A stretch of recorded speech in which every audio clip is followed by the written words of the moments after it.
Hotel থেকে just নিচে গিয়েছিলাম, নিচে থেকে নিয়ে এসেছি দেখো স্টিং এর দাম কিন্তু নিচে 20 টাকা, যা দাম তাই। তার সাথে নেওয়া হয়েছে মেরিন্ডারও দাম কিন্তু সেম 30 টাকা। তো আর তার সাথে নিয়েছি দুটো আন্ডা, তো ডবল আন্ডা ভুজিয়া হবে আর ভাত হবে, এরকম একটা প্রোগ্রাম রয়েছে।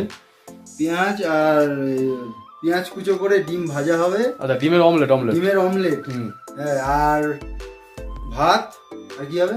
ডিমের অমলেট, ভাত আর আলু সেদ্ধ, পুরো পেঁয়াজ ভাজা, দেশি খাবার। কারণ রাইড করতে করতে গায়ের জোর কমে গেছে। কালকে আমাদের আরো গায়ের জোর দরকার, তো একটু স্টিংটা খেয়ে দেখি। ঠান্ডার মধ্যে স্টিং, তো বাইরে তো প্রচন্ড ঠান্ডা।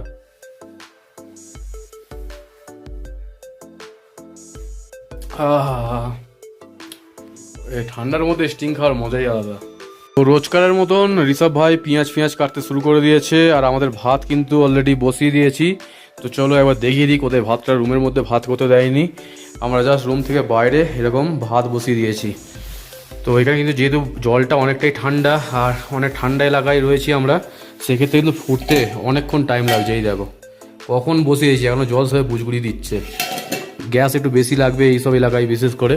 এখানে একটা ডিম ভাজা হয়ে গেছে আমার অলরেডি, লঙ্কা দেওয়া, আর এটা হচ্ছে পুরো প্লেন ডিম ভাজা, হালকা পেঁয়াজ দেওয়া আছে। হ্যাঁ পেঁয়াজ দেওয়া। চলো, রাত কিন্তু অনেকটাই হয়েছে, এখনও আমাদের আলু সিদ্ধ দিকেও রয়েছে, অন্য রেসিপিতে বানানো হবে।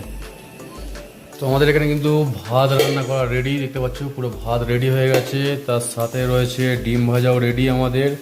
আলুর চোখা হচ্ছে এখানে, আলু সিদ্ধকে মাখিয়ে আর কড়াই তেল দিয়ে একটু নাড়াচাড়া করা হবে, একটু কড়কড়া মতন হবে, তো খেতে জাস্ট জমে যাবে। কারণ সারাদিন আজকে ভালোভাবে কিন্তু আমাদের খাওয়া দাওয়া নেই, তো আজকের ভালো মন্দ করে খাওয়া হবে, আর কাল সকালবেলা আবার দৌড়াতে হবে কোনো নতুন জায়গার জন্য। টাইম হয়ে গেছে প্রায় 11টা, আর আমাদের কিন্তু রান্না বান্না করা কমপ্লিট। দেখতেই পাচ্ছ এখানে ভাত, ডিম ভাজা, তার সাথে আলুর চোখা। ঋষভ ভাই খাচ্ছে। ভাই টেস্ট করে বলো কিরকম হয়েছে? মোটামুটি ভালোই হয়েছে। মোটামুটি কি মানে বেস্ট আজকেই হয়েছে।